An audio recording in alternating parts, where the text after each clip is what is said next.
ચિત્રા જીઆઈડીસીની ગર્ભવતી મહિલાને પ્રસૂતાની પીડા ઉપડતા ચિત્રા મેડિકલ સેન્ટર ખાતે ખસેડવામાં આવ્યા હતા, જ્યાં ફરજ પરના તબીબો દ્વારા મહિલાનું સિઝેરિયન ઓપરેશન કરી ડિલિવરી કરાવવામાં આવી હતી।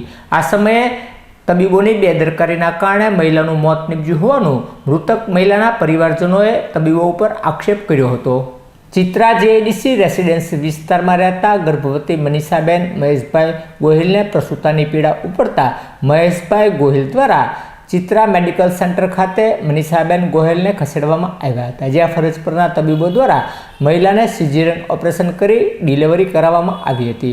આ ડિલિવરી સમયે મનીષાબેન ગોહિલનું મોત નીપજ્યું હતું, જેના અનુસંધાને પરિવારના સભ્યો દ્વારા તબીબની બેદરકારીના કારણે મનીષાબેન ગોહિલનું મોત નીપજ્યું હોવાનો આક્ષેપ કરી મહિલાના મૃતદેહને પીએમ અર્થે ખસેડી જરૂરી કાર્યવાહી હાથ ધરવામાં આવી હતી।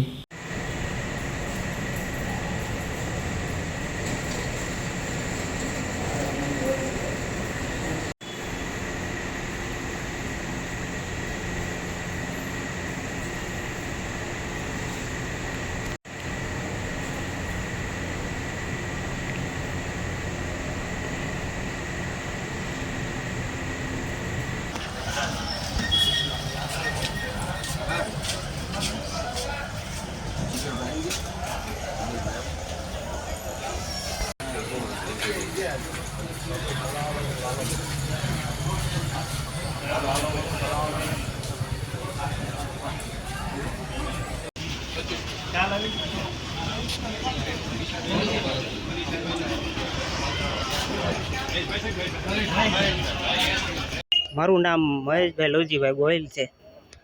હું આજે સવારે મારી વહુને લઈને ત્યાં સીએમસી હોસ્પિટલ છે ત્યાં ડિલિવરી માટે દાખલ થયો હતો।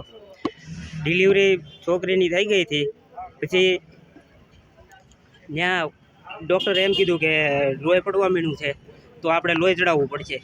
તો મેં કીધું વાંધો નહીં, લોહી ચડાવી દઈએ। પછી કે તમારે લોહી ચડાવવું પડશે, પણ પછી તમારે ગર્ભાશયની કોથળી પણ કાઢવી પડશે, કે તો તમારે સિરિયસ કેસ છે તો બચશે એમ। મેં કીધું તોય વાંધો નહીં, તમે એ પણ કરી દો। પણ આગળ જતાં અમને એમ કીધું કે હવે તમારે સરકારી હોસ્પિટલમાં દાખલ થવું પડશે, અમારા હાથમાં કેસ રહ્યો નથી કે હું મારા ભાભી અને બીજા એક પડખે છે ને એ માં અમે હારવાર હતા, અને મેં મારા ભાભીની હોસ્પિટલમાં હતા। મેં મારા ભાભીને કીધું હતું અહીંયા પહોંચ્યા ત્યારે, મેં કીધું તમે એને બોલ્યા હતા કે નહીં, તો કેસ લગભગ ન્યા દીવડે ક્લાસ કરી નાખ્યો, પણ એ જવાબદારી નથી લેતા। અત્યારે તમારી આગળની કાર્યવાહી કેવી છે? મારે કાર્યવાહી કરાવી છે, કેસ કરવો છે એની માટે। કઈ હોસ્પિટલ છે? CMC Chitra medical GID Chitra. ક્યારે દાખલ કરેલા હતા? સવારમાં 4:45 કાળુભાઈ જંબુચા, સંયુક્ત નૈતિક માનવ અધિકાર રાષ્ટ્રીય મહામંત્રી। આજે સવારે 5:45 જેવો ટાઈમ હતો અને મનીષાબેન ગોહિલને સીએચસી સેન્ટર દાખલ કરવામાં આવ્યા હતા ડિલિવરી માટે। તો ડિલિવરી થઈ ગઈ અને ડૉક્ટરની કાંઈ બેદરકારી રહી ગઈ, તો ત્યાંને ત્યાં બ્લડ જવા મળ્યું અને તેમનું ડેથ થઈ ગયું છે।